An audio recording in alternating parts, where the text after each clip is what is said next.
आप सभी को जय मसीह की। मैं आशा करता हूं कि आप सब प्रभु में आनंदित हैं। प्रिय परमेश्वर को मैं धन्यवाद देता हूं। प्रभु ने एक सप्ताह संभाला और इस फरवरी महीने की पहली आराधना में परमेश्वर पिता अपने चरणों में आने के लिए हम सभी की सहायता किया। मैं परमेश्वर पिता को धन्यवाद देता हूं। और पिछले जनवरी महीने भर परमेश्वर पिता ने हम सभी को संभाला। उस खुदावंद के हर एक उपकारों के लिए मैं परमेश्वर को धन्यवाद देता हूं। आइए मेरे साथ में आज के मनन के लिए एक वचन को पढ़ेंगे। न्यायों की पुस्तक उसका 3 अध्याय उसका 7 पद से लेकर 11 पद तक हम पढ़ेंगे। न्यायों की पुस्तक 3 अध्याय 7 पद से 11 पद तक। इस प्रकार इस्राएलियों ने यहोवा की दृष्टि में बुरा किया और अपने परमेश्वर यहोवा को भूलकर बाल नामक देवताओं और असेरा नामक देवियों की उपासना करने लग गए। तब यहोवा का क्रोध इस्राएलियों पर भड़का और उसने उनको अरमनहरैम के राजा कुशन रिश्ताइम के अधीन कर दिया। इसलिए इस्राएली 8 वर्ष तक कुशन रिश्ताइम के अधीन रहे। तब इस्राएलियों ने यहोवा की दुहाई दी और उसने इस्राएलियों के छुटकारे के लिए कालेब के छोटे भाई उतनीएल नामक कनजी के पुत्र को ठहराया। उसने उनको छुड़ाया। उसमें यहोवा का आत्मा समाया और वह इस्राएलियों का न्यायी बन गया और लड़ने को निकला। और यहोवा ने अराम के राजा कुशन रिश्ताइम को उसके हाथ में कर दिया और वह कुशन रिश्ताइम पर जयवंत हुआ। तब 40 वर्ष तक देश में शांति बनी रही। तब कनजी का पुत्र उतनीएल मर गया। परमेश्वर पिता इस वचन के माध्यम से हम सभी को आशीर्वाद दे। प्रियों, जब आप न्यायों की पुस्तक को पढ़ेंगे तो आपको न्यायों के बारे में आपको मालूम चलेगा कि 17 न्यायी लोग किस प्रकार से इस्राएलियों के ऊपर न्याय किया और किस प्रकार से उनको शत्रु के हाथ से वापस निकाला, उनके बारे में दिया गया है। समय था जब मिस्र में जब परमेश्वर के लोग 430 साल गुलाम थे। मूसा और हारून के अगुवाई में परमेश्वर ने उन सारे लोगों को मिस्र से बाहर निकाला। उसके पश्चात मूसा सारे इस्राएलियों का अगुवाई करता रहा। उसके पश्चात कुछ समय के बाद मूसा का मृत्यु हो गया।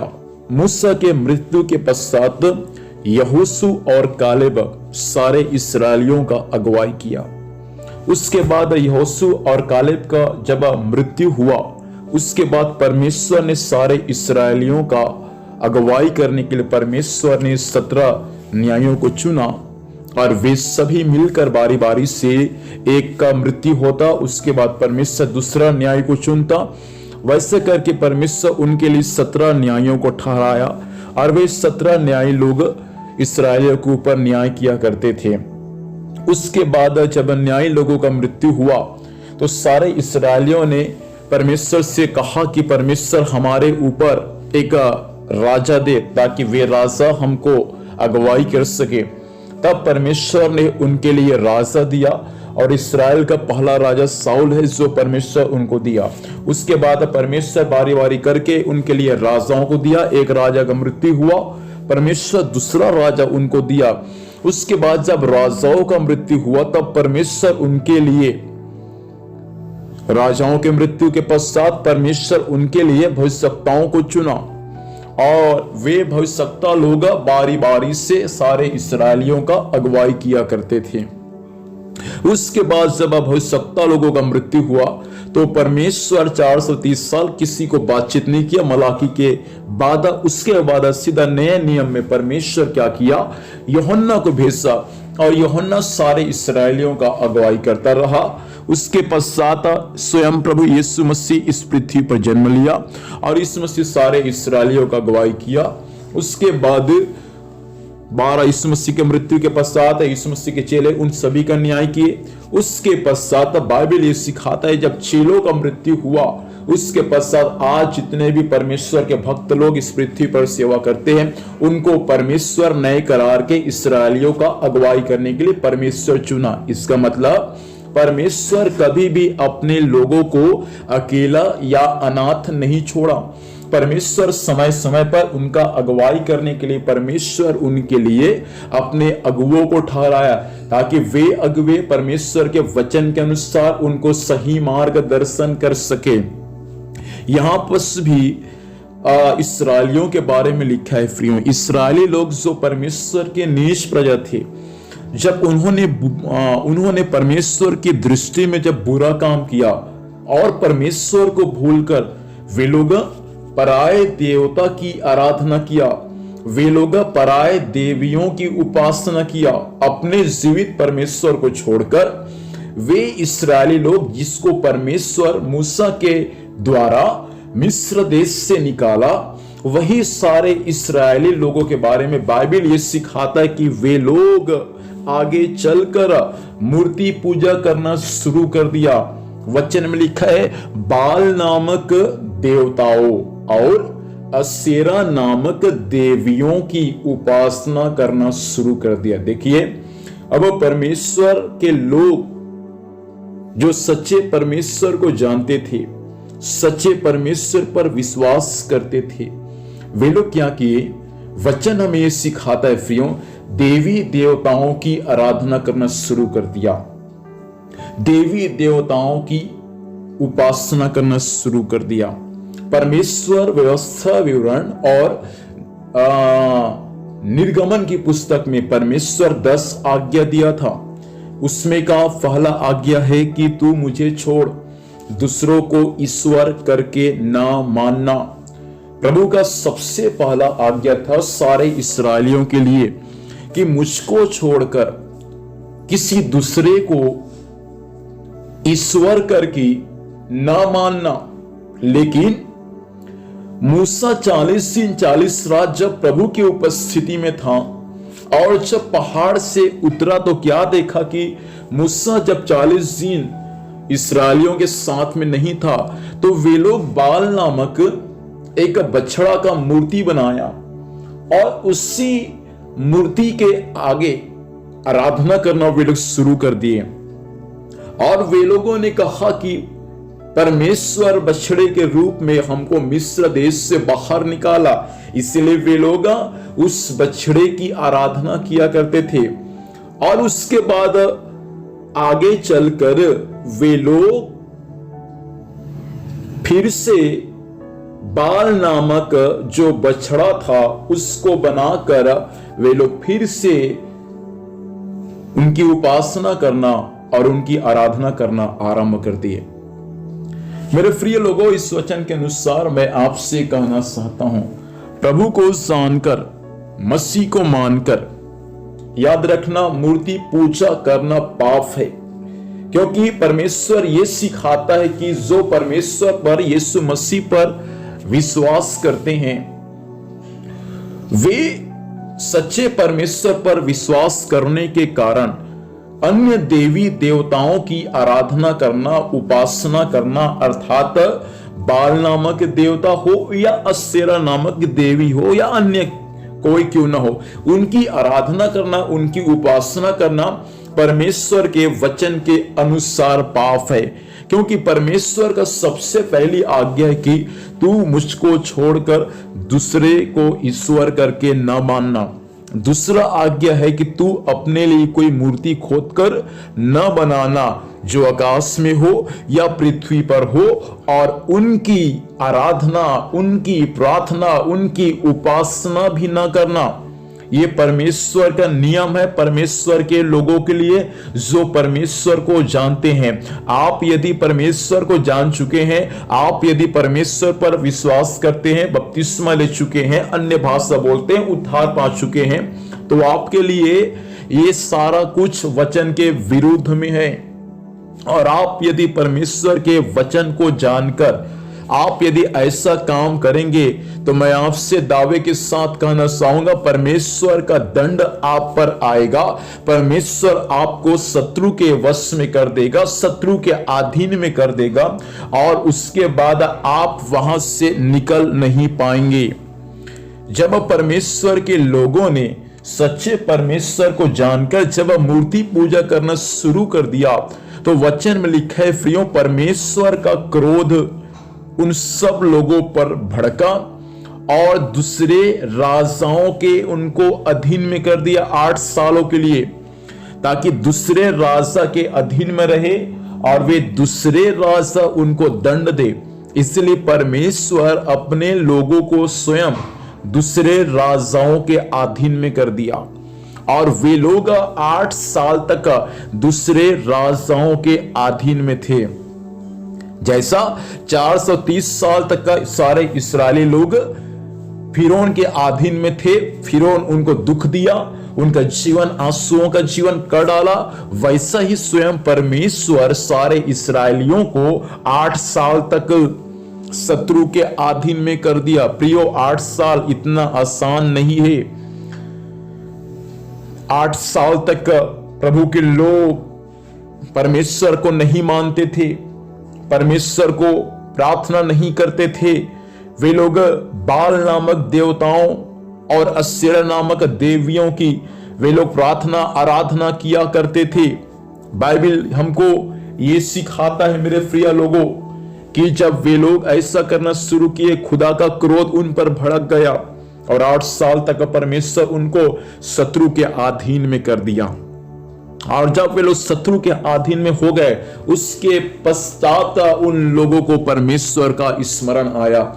जैसा उड़ाव पुत्र जब पिता के भवन से दूर चला गया था, पिता की उपस्थिति से, पिता के घर से जब दूर चला गया था, जब उनका जीवन समस्याओं में पड़ा, तब उस उड़ाव पुत्र को जैसा पिता का याद आया, वैसा परमेश्वर के लोग जब 8 साल तक शत्रु के अर्थात दूसरे राजाओं के अधीन में थे और वे उनको जब दंड दिया, वे उनको जब दुख दिया, तो परमेश्वर के लोगों को जब परमेश्वर का याद आया, उस समय 9 पद में लिखा है प्रियो, उस समय वे लोग परमेश्वर से प्रार्थना करना शुरू किए, वे लोग परमेश्वर से दुहाई करना शुरू किए। याद रखना, प्रभु को जानकर, प्रभु को मानकर आप यदि परमेश्वर के वचन के विरोध में पाप किए हैं और उसका दंड आपके जीवन में आया है, कुछ ऐसे बीमारी से आप ग्रस्त हैं जिनका इलाज डॉक्टरों से नहीं हो पा रहा है, कुछ ऐसे समस्याओं से आप दब चुके होंगे,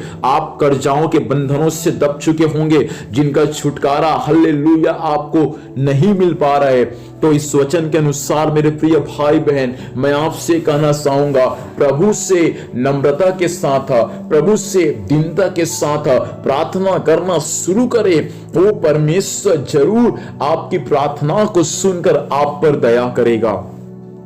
बाइबल साफ साफ हमको ये बातें सिखाता है प्रियो, जब परमेश्वर के लोगों ने जब परमेश्वर को ठुकराकर मूर्ति पूजा करना शुरू कर दिया और जब उनके कारण उनके जीवन में दंड आया, तो वे फिर से अपने परमेश्वर के पास में जाकर प्रार्थना करना शुरू किया, यहोवा की दुहाई देना शुरू किया। तब परमेश्वर उनकी दुहाई को सुन लिया और उसके बाद परमेश्वर एक कालेब के भाई अर्थात ओतनिएल नामक एक परमेश्वर अपने दास को चुन लिया और वे दास उनको उस 8 साल के गुलामी से दूसरे राजाओं के वश में जो थे, ये ओतनिएल उनको बाहर निकाला और ये ओतनिएल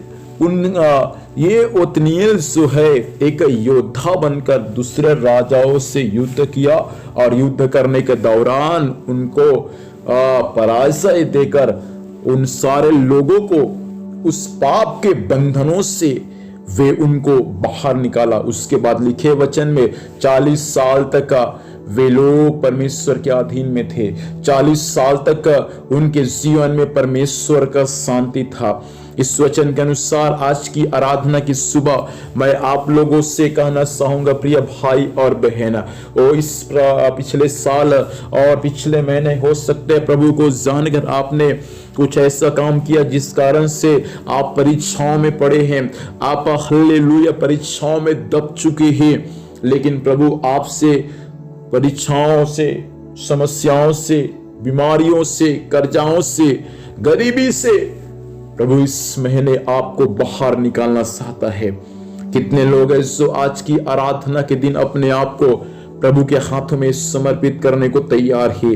कितने लोग हैं जो आज हालेलुया परमेश्वर के सम्मुख नम्र और दीन बनने को तैयार है। कितने लोग आज इस्राएलियों के समान प्रभु से पुकारने को तैयार है। आप यदि परमेश्वर को पुकारने को तैयार है, आप यदि परमेश्वर से प्रार्थना करने को तैयार है, इस्राएल का परमेश्वर आप पर दया करेगा। जो परमेश्वर आज से कई हजार साल पहले भटके हुए लोग सब प्रभु को फिर से आया, प्रभु के पास में फिर से प्रभु के पास में आकर जब रोया, जब प्रार्थना किया, आंसू बहाया, प्रभु उनको छोड़ नहीं दिया।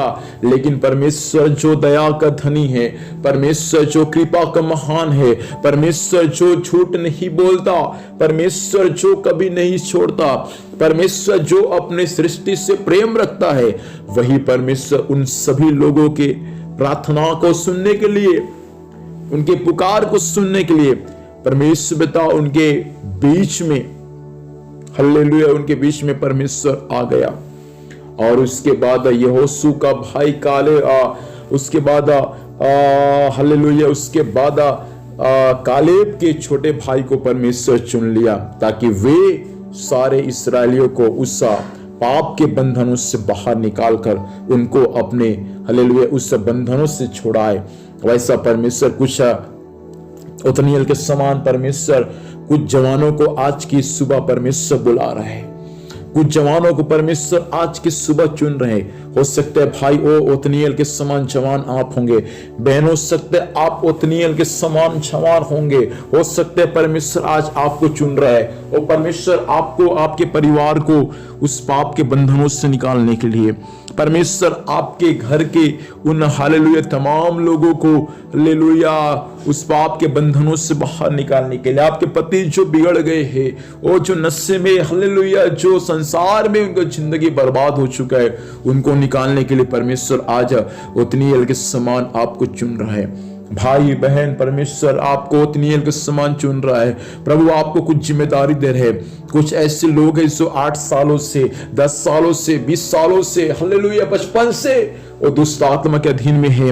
वे दुष्ट आत्मा उनको बंधक बना के रखा हुआ है। प्रभु आपको चुन रहे कि आप जाएं और जाकर उन सभी को आप वहां से बाहर निकाले। और जैसा यीशु मसीह जब इस पृथ्वी पर था, गिरासेनियों के देश में एक जवान लड़का जिसके अंदर 6000 दुष्ट आत्मा था, परमेश्वर ने यीशु मसीह को उस गिरासेनियों के देश में इसलिए भेजा ताकि वो जवान लड़का उस दुष्ट आत्मा से छुटकारे को पाए।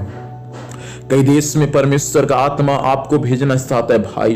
कई राज्य में, कई देशों में, कई गांवों में, कई शहरों में खुदा आपको भेजना चाहता है ताकि आप परमेश्वर की महिमा वहां करे और बहुत सारे लोगों को उस बंधनों से आप निकालने में परमेश्वर की ओर से एक हालेलुया ओतनिएल बन जाए ताकि उन सबको उन बंधनों से निकालकर आप परमेश्वर के वचन के अनुसार एक आशीष का पात्र बन जाए और परमेश्वर के लिए गवाही का कारण बन जाए।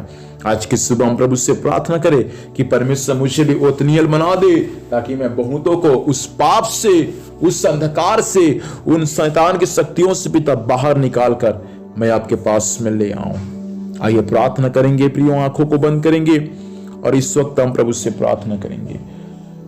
स्वर्ग में विराजमान जीवित परमेश्वर पिता, हम यीशु के नाम से प्रभु आज की सुबह बड़े आशा के साथ आपके चरणों में आते हैं। प्रभु आपका वचन में जीवन है, आपके वचन में प्रभु सी शांति है। हे पिता सहायता करके आज बहुत सारे लोग हैं पिता जो मुझे सुन पा रहे हैं, प्रभु सी आज उनको ओतनिएल बना दे पिता। उतनीएल के समान प्रभु से, हालेलुया हालेलुया हालेलुया। उतनीएल के समान प्रभु से, जैसा उतनीएल सारे इस्राएलियों को उस मूर्ति पूजा से, बाल नामक देवताओं से, ओ हालेलुया, सेरा नामक देवियों के गुलाम से, बंधनों से छुड़ाया प्रभु, वैसा आज कई उतनीएल मुझे सुन पा रहे हैं पिताजी। उन सबको अभिषेक दे, उन सबको सामर्थ्य दे, उन सब पर आत्मा बल से उतरे, ताकि वे बहुतों को पिता उस पाप के बंधनों से छुड़ाकर प्रभु आपके निकट लाने में सभी की सहायता करे। खुदावन बाप, वचन सुनने वाले हर एक लोगों को मैं आशीष देता हूं। जो बीमार है वे चंगे होने पाए, जो दुष्ट आत्मा से ग्रसित थे वे छुटकारा को पाए पिता, जो कर्जों में है वे भी यीशु के नाम में छुटकारे को प्राप्त करने पाए पिता। जिनका संतान नहीं, आप उन्हें संतान दे, जो बेरोजगार है उन्हें रोजगार दे, और परमेश्वर पिता पढ़ने वाले बच्चों पर आपकी आशीष होने पाए, हर बातों में पिता परमेश्वर आपकी अनुग्रह होने पाए। आपके दास भक्तों को भी आशीष दे पिता, उनकी सेवकाई को बढ़ा, उनके परिवार कुटुंब पर भी आपकी आशीष का हाथ होने पाए पिता। इस महीने भर संभालना, स्वर्गीय सुरक्षा देना प्रभु, और हर बातों में आपका नाम हर बातों के द्वारा ऊंचा किया जाए, ऐसा अनुग्रह को प्रदान करिए। सारा आदर महिमा आपको देते हैं, उद्धार करता यीशु के नाम से पिता आशीष को मांगते ही, आमीन। प्रभु हम सभी को आशीष दे, आप सभी को जय मसीह की। Praise the Lord.